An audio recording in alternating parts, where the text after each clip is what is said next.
বন্ধুরা, আজকের বিষয়টা যদি সঠিকভাবে বুঝতে পারেন তাহলে আমি আপনাকে আশ্বস্ত করছি যে আপনি কখনই গরিব থাকবেন না। মহাভারত পুরাণে একটি গল্প আছে। একবার দেবী লক্ষ্মী খুব সুন্দর রূপ ধারণ করে গরুর পালের কাছে যায়।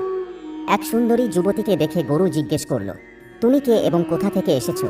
তোমাকে এই পৃথিবীর সবচেয়ে সুন্দরী মহিলা বলে মনে হচ্ছে। সত্যি করে বলো, তুমি কে এবং কেন আমাদের কাছে এসেছো? গরু এই কথা জিজ্ঞেস করলে দেবী লক্ষ্মী নিজের পরিচয় দিয়ে বললেন, হে গরু, সারা বিশ্ব আমাকে পাওয়ার জন্য কামনা করে। আমি লক্ষ্মী নামে বিশ্বে বিখ্যাত। এই সময়ে আমি দৈত্যদের ত্যাগ করে এসেছি, কারণ তারা তাদের নৈতিকতায় কলুষিত হয়েছিল, সহিংসতা অবলম্বন করেছিল, নিরীহ পশুদের হত্যা করে খাওয়া শুরু করেছিল, বড়দের সম্মান করতে ভুলে যায় এবং অকারণে মহিলাদের হয়রানি করত। বাড়িতে সব সময় অশান্তি থাকত। তারা সারা দিন তামসিক খাবার খেয়ে ঘুমাত, একে অপরকে গালি গালাজ ও মারধর শুরু করত।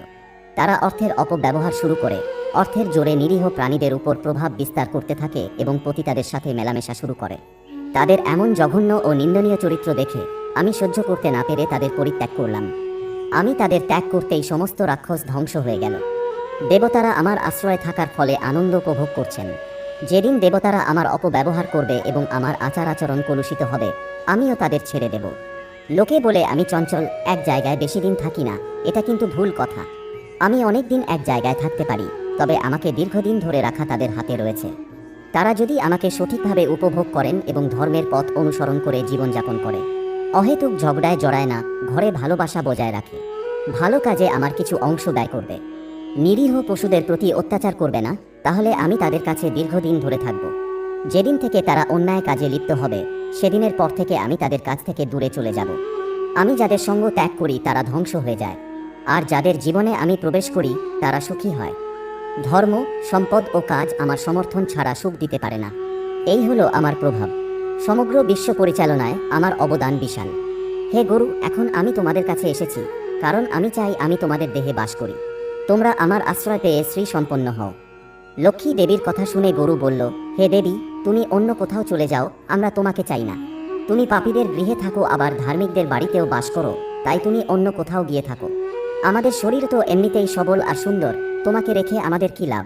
তুমি আমাদের সাথে এত কথা বলেছ, তাতেই আমরা নিজেদেরকে ধন্য মনে করি। বন্ধুরা, গরুর প্রত্যাখ্যানের পর মা লক্ষ্মী আবার বললেন, হে গরু, আমি সেই সতী যা মানুষ অনেক কষ্টে অর্জন করে। মানুষ আমাকে পেতে মরিয়া। এই পৃথিবীতে হয়তো খুব কম মানুষই আছে যারা আমাকে পেতে চায় না। আমাকে পাওয়ার জন্য মানুষ দিন রাত পরিশ্রম করে, ঝগড়া মারামারি করে, এমনকি চুরিও করে, একে অপরের কাছ থেকে ছিনিয়ে নেওয়ার চেষ্টাও করে।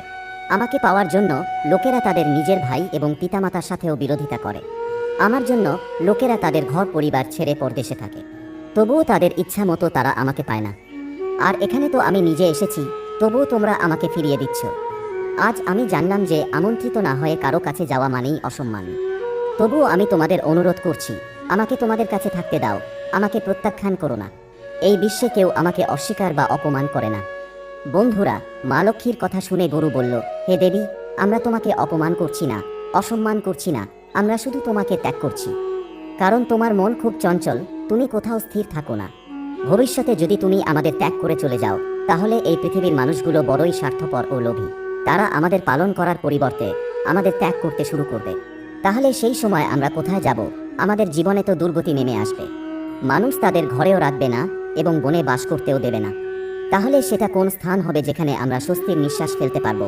দুষ্ট ঘাতক লোকেরা আমাদের এবং আমাদের বাচ্চাদের ধরে কেটে খাবে। যারা আমাদের পালন করত তারাও আমাদের পালন করতে অস্বীকার করবে, আমাদের খেয়াল রাখবে না। তখন আমাদের অবস্থা খারাপ থেকে খারাপের দিকে যাবে। তাই আপনি আমাদের থেকে দূরে থাকুন, আমরা কোনো না কোনোভাবে আমাদের জীবনযাপন করব। কারণ যতক্ষণ পৃথিবীর মানুষ তোমাকে আমাদের মধ্যে দেখতে পাবে, ততক্ষণ তারা আমাদের যত্ন নেবে। তুমি চলে যাবার পর কেউ আমাদের জিজ্ঞেস করবে না। বন্ধুরা, গরুরা এইভাবে প্রত্যাখ্যান করলে মা লক্ষ্মী বললেন, হে গরু, তোমরা সর্বদা অন্যদের ভালোবাসা দাও।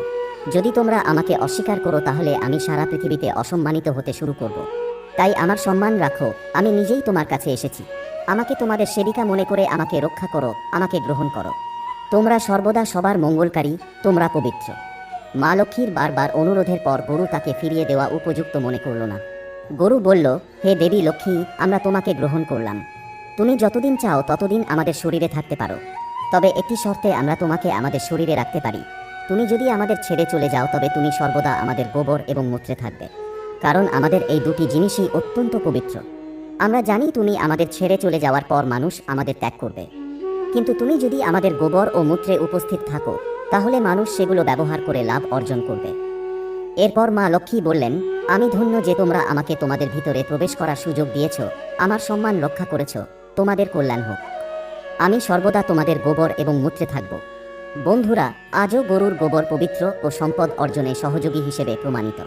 যারা গরুর পূজা করেন এবং গরুর সেবা করেন তাদের ঘরে সর্বদা শান্তি ও সুখ থাকে, তাদের টাকার অভাব কখনোই হয় না।